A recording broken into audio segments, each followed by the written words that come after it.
అందరికీ నమస్కారం. IYR talks మొదలుపెట్టి ఎఫెక్టివ్గా పోస్టింగ్స్ మొదలుపెట్టి ఒక సంవత్సర కాలం అయింది.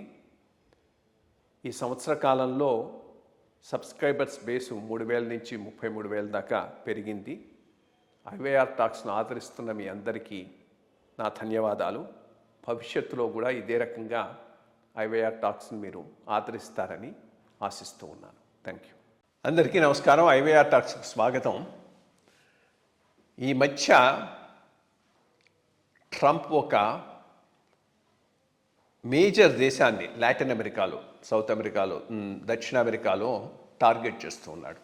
అదే వెనుజులా దేశాన్ని మొత్తం అక్కడి నుంచి డ్రగ్స్ అవి వస్తూ ఉన్నాయని చెప్పి దాని మొత్తాన్ని గన్ బోర్డ్ డిప్లొమసీతో దాన్ని మొత్తం సీజ్ చేసి అక్కడ రిజీమ్ చేంజ్ కోసం ప్రయత్నం చేస్తూ ఉన్నాడు. ఇది మొదటిసారి కాదు అమెరికాకు.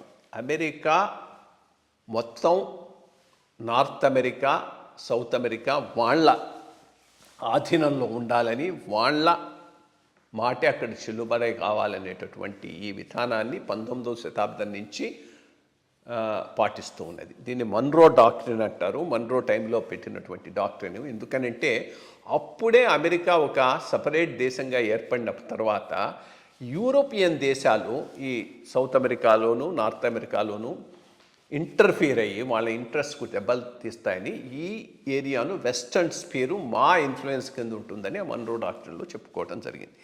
దానిని బాగా ఎక్స్టెండ్ చేస్తూ 20వ శతాబ్దం మొదటి టైం నుంచి ఇంకా అమెరికా బలపడే కొద్దీ అక్కడ ఇంకా ఎవరి ఇన్ఫ్లుయెన్స్ ఉండకూడదు, మా ఇన్ఫ్లుయెన్సే ఉండాలనేటటువంటి రకంగా దానిని రన్ చేయడం జరిగింది. అప్పటి నుంచి గన్ బోర్డ్ డిప్లొమసీ, అక్కడ ఉండేటువంటి రిజిమ్స్ను మార్చడం ఇది చేస్తూనే ఉన్నది. చిలీలో రిజిమ్ మార్చారు, వెనుజులాలో మార్చారు, అన్ని చోట్ల అందులో చెగువేరాను అటాక్ చేయటం. కమ్యూనిజం ఎక్కడ స్ప్రెడ్ అవుతుందో లాటిన్ అమెరికాలో దానివల్ల మాకు ఎక్కడ నష్టం వస్తుందో అనేటటువంటి ఒక విధానం ద్వారా ఈ మొత్తాన్ని రన్ చేయటం అయితే జరిగింది. ఇప్పుడు అదే డాక్ట్రిన్ను మళ్ళా వెనక్కు తీసుకొచ్చినటువంటి వాడు ట్రంప్. ఇక వెనుజులా వరకు వస్తే వెనుజులాలో అమెరికాకు చాలా ఇంట్రెస్ట్ ఉన్నాయి. ఎందుకని వెనుజులా బాగా క్రూడ్ ఆయిల్ బాగా ప్రొడ్యూస్ చేసేటటువంటి దేశం. ఇన్ఫ్యాక్ట్ ఈ మిడిల్ ఈస్ట్లో ఉన్నటువంటి ఈ దేశాల కన్నా అక్కడ ఎక్కువ చమురు నిల్వలు ఉన్నాయి. చమురు రేటు బాగా ఉన్నప్పుడు దానిని ఉపయోగించుకొని కొంత పాపులర్ స్కీమ్స్ కూడా అక్కడ చేయటం జరిగింది. అంతకుముందు ఉండేటువంటి వాడు ప్రెసిడెంటు చగువార్స్ అని ఎవరో ఉండేవాడు.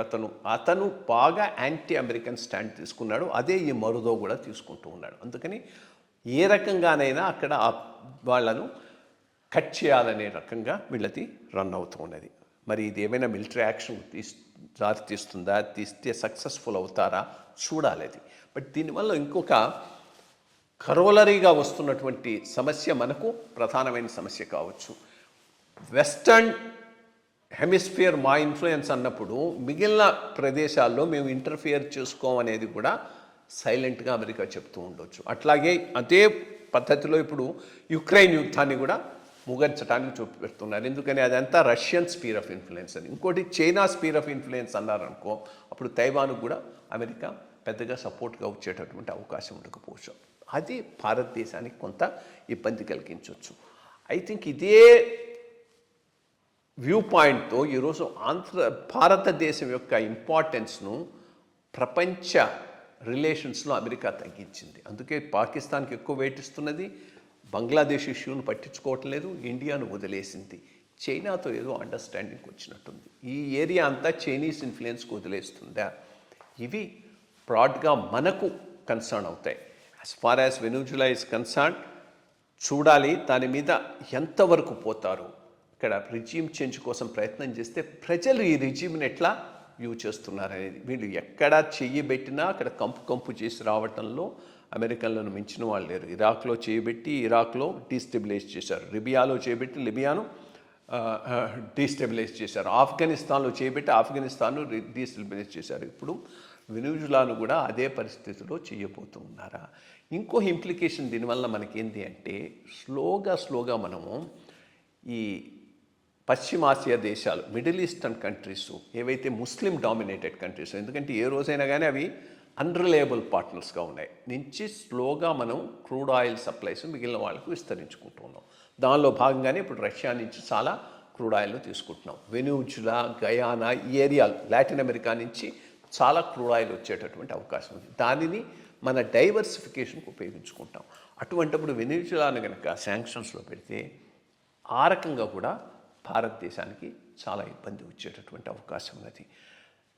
ఈ టైంలో వెనుజులాకు అనుకూలంగా రష్యా కానీ చైనా కానీ వస్తుందా చూడాలి. ఇంతవరకు అయితే ఆ రకంగా వాళ్ళు ఏ రకమైన స్టేట్మెంట్స్ ఇవ్వలేదు. వస్తే బాగుంటుంది, రాకపోతే మాత్రం అమెరికా వెనుజులాలో రిజీమ్ చేంజ్ కోసంగా గట్టిగా ప్రయత్నం చేయొచ్చు. ఇది మొత్తం మీద భారతదేశానికి ప్లస్గా పోయేటటువంటి అవకాశం అయితే లేదు.